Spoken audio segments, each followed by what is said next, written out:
နီးသောကုံရောင်းကုံဝယ်မှုများရှိခဲ့ပါတယ်မြမသမိုင်းဝင်မှတ်တမ်းများအရာစက်ကြာမင်းသားအဘေးရာဇာသည်တကောင်းမြို့မှအခြေချခဲ့ပါတယ်မြမအစတကောင်းကလို့အဆိုရှိခဲ့ပါတယ်မြတ်စွာဘုရားရှင်ပထမဦးဆုံးဖုံးပေးခဲ့တဲ့ဆွန်းဟာမြမကုံတဲ့နှစ်ဦးဖြစ်တဲ့တဖုတ်သားနဲ့ဗာလိကတို့ကတ်လှူခဲ့သောစံပြားရည်မုံစွန်းဖြစ်ပါတယ်မြတ်စွာဘုရားကညီနောင်နှစ်ဦးအားစံတော်ရှိစုကိုစွန့်ကြဲတော်မူခဲ့ပြီးစံတော်ရှိစုကိုရွှေတကုံဘုရားမှာဌာပနာခဲ့ပါတယ်အဲ့ဒီနောက်ရာစုနှစ်ပေါင်းများစွာလူမှုရေးနှင့်ကုန်ကူးတန်းရောင်းဝယ်ရေးအဆက်အသွယ်များဤနိုင်ငံနှစ်ခုအကြားပိုမိုခိုင်မာလာပါတယ်ကျွန်တော်ဤဘေးဖြစ်သူဘာဘာကိုရင်ကာသည်သူ့မွေးရမြေအိန္ဒြိယမှ1889ခုနှစ်တွင်မန္တလေးသို့ထွက်လာခဲ့ပြီးအခြေချခဲ့ပါတယ်ကိုရင်ကာတတိယမျိုးဆက်အရောက်မှာဒုတိယကမ္ဘာစစ်ဖြစ်ခဲ့သဖြင့်ရန်ကုန်သို့ပြောင်းရွှေ့ခဲ့ကြပါတယ်အမြင်ကျဲသောဥဆောင်မှုဖြင့်ဆရာကြီးဦးကိုရင်ကာမှဗန္ဓုလအုပ်စုကိုထူထောင်ခဲ့ပါတယ်အပြေပြေဆိုင်ရာကုန်သွယ်ရေးလုပ်ငန်းများကိုလည်းစတင်လှုပ်ဆောင်ခဲ့ပါတယ်1964ခုမှ1968ခုအတွင်းကုန်သည်လုပ်ငန်းများကိုပြည်သူပိုင်သိမ်းခံခဲ့ရတော့လေဗန္ဓုလအုပ်စုကအိန္ဒြိယမှတဆင့်မြန်မာနိုင်ငံနှင့်ဆက်လက်၍ကုန်သူတန်းရောင်းဝယ်ခဲ့ပါတယ်ဂိုရင်ကာမိသားစု၏စတုထမျိုးဆက်ဖြစ်သော Mr. M.L. ဂိုရင်ကာဦးမောင်ရွှေကဦးဆောင်၍ဆက်လက်လုပ်ကိုင်ခဲ့ပါတယ်ဂိုရင်ကာမိသားစုပြင်စမမျိုးဆက်ကိုရာဂျူးဂိုရင်ကာမှကိုစားပြု၍ဆက်လက်လှုပ်ဆောင်ခဲ့ပါတယ်ဂိုရင်ကာမိသားစုသည်သာသနာပြန့်ပွားရေးအတွက်အားကျိုးမှန်တဲ့ဆောင်ရွက်နေကြပါတယ်ထင်ရှားသောသာသနာပြုလုပ်ငန်းနှစ်ခုကတော့ပိဋကသုံးပုံကိုမြန်မာဘာသာမှအခြားဘာသာများသို့ပြန်ဆိုခဲ့ခြင်းနှင့်ကမ္ဘာဝိပဿနာအထိမ်းအမှတ်ရွှေတကုံပုံတူဇေဒီတော်ကြီးတည်ထားကိုးကွယ်ခြင်းတို့ဖြစ်ပါတယ်ဂိုရင်ကာမိသားစုဆဋ္ဌမမျိုးဆက်ကလည်းမြန်မာပြည်နှင့်ဂိုရင်ကာမိသားစုတို့ရဲ့ဆက်နွယ်မှုကိုပိုမိုခိုင်မာတည်မြဲအောင်ကြိုးစားသွားကြမှာဖြစ်ပါတယ်ဆက်လက်ပြီးတော့ဆရာကြီးဦးကိုအင်္ဂါမှဝိပဿနာတရားအထုတ်ခြင်းခေါင်းစဉ်နဲ့ဟောပြောပို့ချမှာဖြစ်ပါတယ်ဆရာကြီးခင်ဗျာကြွရောက်လာကြတဲ့နိုင်ငံတော်အကြီးအကဲများနယ်ပယ်အသီးသီးမှဂုဏ်တည်ရှိလူကြီးလူကောင်းများယောဂီဟောင်းများနဲ့ဧည့်သည်တော်များကိုဝိပဿနာတရားအထုတ်ခြင်းခေါင်းစဉ်နဲ့ဟောပြောပေးပါရန်လေးစားစွာလျှောက်ထားပန်ကြားအပ်ပါတယ်ခင်ဗျာ Goenkaji, we respectfully request for you to give the talk on Vipassana meditation to all the respected national dictionaries, heads of states and divisions, all yogis and the visitors. Thank you. You heard so much about the Goenka family working in different sectors. အခုကြောက်လာကြတဲ့ပိဋကများအနေနဲ့ဗန္ဓုလကုမ္ပဏီကြီးရဲ့စီးပွားရေးလုပ်ငန်းကဏ္ဍအသီးသီးနဲ့သာသနာပြုလုပ်ငန်းတွေအကြောင်းကိုနားဆင်ကြကြပြီဖြစ်ပါတယ် I have an important job of taking Dhamma from here, given by Siaji Ubakin, to spread it in India. But it so happened, not only India, but throughout the world, centers are established and courses are given. ကိုယ်ကမိသားစုဟာသာသနာပြုလုပ်ငန်းတွေကိုဆောင်ရွက်လာတဲ့အခါမှာကျေးဇူးရှင်ဆရာကြီးဥပခင်ရဲ့လူလားချက်ဖြစ်တဲ့အိန္ဒိယပြည်မှာသာသနာပြန်ပွားအောင်ညတာမကဘဲနဲ့ဒီကမ္ဘာလုံးကိုလည်းပဲ သာသနာအထူးပြန်ပွားလျက်ရှိတာကိုပြောလိုပါတယ် I am out of business, but my sons and grandsons are taking care of that. For me, spread of Vipassana is the main purpose of life. ကျွန်တော်ဟာစီးပွားရေးလုပ်ငန်းတွေကနေအနားယူခဲ့ပြီဖြစ်ပေမဲ့ကျွန်တော်ရဲ့သားများနဲ့မိများကတော့စီးပွားရေးလုပ်ငန်းကိုဆက်လက်ဆောင်ရွက်လျက်ရှိပါတယ်ကျွန်တော်ရဲ့အဓိကပင်မလုပ်ငန်းတွေနဲ့ကတော့ကမ္ဘာတဝန်းလုံးမှာဝိပဿနာတရားပြန်ပွားရေးလုပ်ငန်းကြီးကိုဆောင်ရွက်ဖို့သာလျှင်ကျွန်တော်ရဲ့အဓိကလုပ်ငန်းဖြစ်ပါတယ် And it is spreading. As I was discussing with few of your excellencies,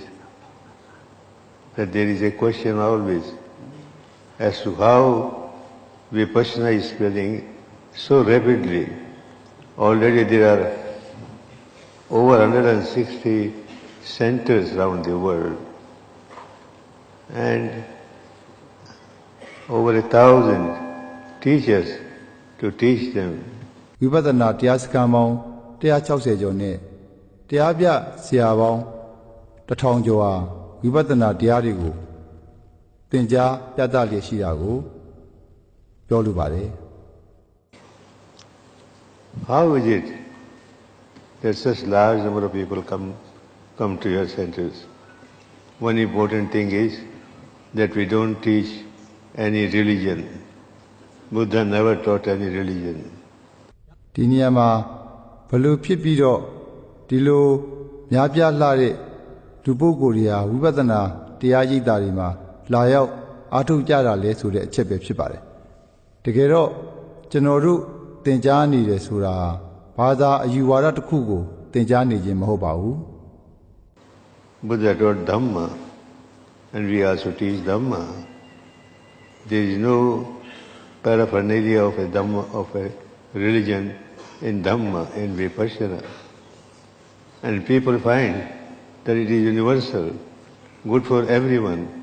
That is why you will notice in the book established that people from every religion, the leaders from every religion have participated and found it so useful. ကျွန်တော်တို့ဟာဓမ္မကိုသင်ကြားနေခြင်းသာဖြစ်ပါတယ်ဘယ်လိုအယူဝါဒဂိုင်းကနဆန်တဲ့ဘာသာအယူဝါဒမျိုးကိုမှသင်ကြားနေခြင်းမဟုတ်ပါဘူးဓမ္မဟာတကယ်တော့စัจ java လာတစ်ခုလုံးနဲ့ဆိုင်တဲ့အမှန်တရားပဲဖြစ်ပါတယ်ဒီလိုအားလုံးနဲ့သက်ဆိုင်တဲ့အမှန်တရားကိုသင်ကြားတဲ့အတွက်ကြောင့်သာလျှင်ဘာသာအယူဝါဒအသီးသီးကခေါင်းဆောင်များဟာကျွန်တော်တို့ရဲ့ဝိပဿနာတရားပတ်တွေကိုတက်ရောက်သင်ကြားပြီးတော့အကျိုးကျေးဇူးများစွာရရှိခဲ့ကြတာကိုလည်းကျွန်တော်တို့ပြောလိုပါတယ် That is how it is spreading. Another reason for spreading is that the teaching is free. We never charge anything for teaching Dhamma. Buddha never charged anything for teaching Dhamma. The tradition never charged anything for teaching Dhamma. Then people question, how is it that such large number of centers are managed without you taking money from the students? ဝိပဿနာတရားပြန်ပွားရတဲ့နောက်ထပ်အကြောင်းအချက်တစ်ခုကတော့ကျွန်တော်တို့ရဲ့ဝိပဿနာတရားသင်ကြားမှုဟာအားလုံးအခမဲ့ဖြစ်ပါတယ်။နေထိုင်မှုစားသောက်မှုသင်ကြားမှုအားလုံးဟာအခမဲ့ဖြစ်ပါတယ်။ဒီလိုအခမဲ့သင်ကြားတဲ့အခါမှာနောက်ထပ်ပြောစရာတစ်ခုပေါ်လာပြန်တာကတော့ဒါဆိုရင်ဒီဝိပဿနာတရားစခန်းတွေကိုယောဂီတွေရဲ့အထောက်ပံ့အကူအညီမယူဘဲနဲ့ဘယ်လိုများရပ်တည်ပြီးတော့လည်ပတ်နေကြတာလဲဆိုတဲ့အချက်ပဲဖြစ်ပါတယ် We don't take money from the students. They have got free teaching of Vipassana, free boarding and lodging, no expenses. Everything is free. But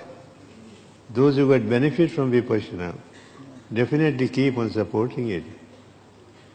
People like you who got benefit from Vipassana keep on supporting forever. And this is how the Vipassana is spreading. အထက်ကပြောခဲ့သလိုပါပဲကျွန်တော်တို့ရဲ့ဝိပဿနာသင်ကြားမှုတွေအားလုံးဟာနေထိုင်မှုစားသောက်မှုသင်ကြားမှုအရာအားလုံးအခမဲ့ဖြစ်ပါတယ်ဒါပေမဲ့ဒီလိုတက်ရောက်သင်ကြားလေ့ကျင့်ခဲ့တဲ့ဝိပဿနာယောဂီတယောက်ဟာတကယ်သူ့ရဲ့ဘဝမှာထူးခြားတဲ့ရလဒ်ကောင်းတွေအကျိုးကျေးဇူးတွေရရှိခဲ့တာကိုသူကိုယ်တိုင်တွေ့ကြုံခံစားလာရတဲ့အခါမှာသူဟာမလွဲမသွေပဲဒီရိပ်သာတွေကိုပြန်လည်ပြီးတော့အကျိုးပြုခြင်းတဲ့စိတ်တွေတဖွာဖွာဖြစ်ပေါ်လာပါတယ် Another reason why Vipassana is spreading, we announce that we are not here to convert people from one religion to another religion. You may call yourself by any name, Hindus or Buddhists or Christians or Muslims, makes no difference. So long as you practice Vipassana, you are practicing Dhamma, which is free from all religious formalities, blind beliefs, dogmas, cult, etc. ဒီနေရာမှာဝိပဿနာတရားရဲ့ပြန်ပွားရခြင်းရဲ့နောက်ထပ်အကြောင်းတစ်ချက်ကိုပြောရမယ်ဆိုရင်တော့ကျွန်တော်တို့ဟာဝိပဿနာတရားကိုသင်ကြားတယ်ဆိုတာဓမ္မကိုသင်ကြားခြင်းသာဖြစ်ပါတယ်။ဘာသာယူဝါဒတစ်ခုကနေအခြားတစ်ခုကိုကူးပြောင်းသွားဖို့သင်ကြားနေတာမဟုတ်ပါဘူး။တကယ်တော့လူတစ်ယောက်ဟာသူ့ကိုယ်သူဟိန္ဒူလို့ပဲပြောပြောမွတ်စလင်လို့ပဲပြောပြောခရစ်ယာန်လို့ပဲပြောပြောဗုဒ္ဓဘာသာလို့ပဲပြောပြောဘယ်လိုပဲပြောပြောဒါတွေဟာတကယ်တော့အရေးကြီးတဲ့အချက်တွေမဟုတ်ပါဘူး That is how people get convinced and they find that when they take course they get benefit here and now. The result is there. The whole technique is result oriented, is not commercial. The whole technique is universal. Anybody and everybody can take advantage, and they are taking advantage, and that is how it is spreading around the world. ဒီလိုဝိပဿနာတရားကိုကျင့်ကြံအားထုတ်လာတဲ့အခါမှာဘယ်လိုအမည်နာမကိုပဲခေါ်သူဟာမုတ်ချတေကြစွာအကျိုးကျေးဇူးတရားတွေကိုရရှိခံစားရမှာဖြစ်ပါတယ်။ဘာကြောင့်လဲဆိုတော့ဝိပဿနာတရားကျင့်စဉ်ဟာဓမ္မဖြစ်ပြီးစัจ java လာတစ်ခုလုံးနဲ့ဆိုင်တဲ့အမှန်တရားဖြစ်လို့ပဲဖြစ်ပါတယ် I'm so glad that I was born in this country. According to our tradition, when a son is born, when I was born, the pipeline connection of myself with my mother was cut off. And the tradition was, and still is, that pipeline connection must be engraved in the land where the birth is given. ကျွန်တော်ဟာဒီမြန်မာနိုင်ငံကြီးမှာမွေးဖွားခွင့်ရခဲ့တဲ့အတွက်အလွန်ဝမ်းမြောက်ပါတယ်တကယ်တော့မြန်မာနိုင်ငံဟာကျွန်တော်ရဲ့ဇာတိချက်မြုပ်တိုင်းနိုင်ငံတစ်ခုဖြစ်ပါတယ်တကယ်တမ်းပြောရမယ်ဆိုရင်တော့ကျွန်တော်ရဲ့ချက်ဟာဒီအမိမြန်မာနိုင်ငံကြီးရဲ့မြေကြီးအောက်မှာရှိနေသေးပဲလို့တောင်ပြောလို့ရပါတယ်ကျွန်တော်ဟာတကယ်တော့ဒီအမိမြန်မာနိုင်ငံရဲ့သားသမီးတယောက်ဖြစ်တယ်လို့ဂုဏ်ယူစွာပြောချင်ပါတယ် So my pipeline connection is there, which is submerged with the earth of this country. So I am the son of this country, whatever passport I may handle. This is unimportant for me. Most important is that I am son of this country. တကယ်အရေးကြီးဆုံးချက်ကတော့ကျွန်တော်ဟာ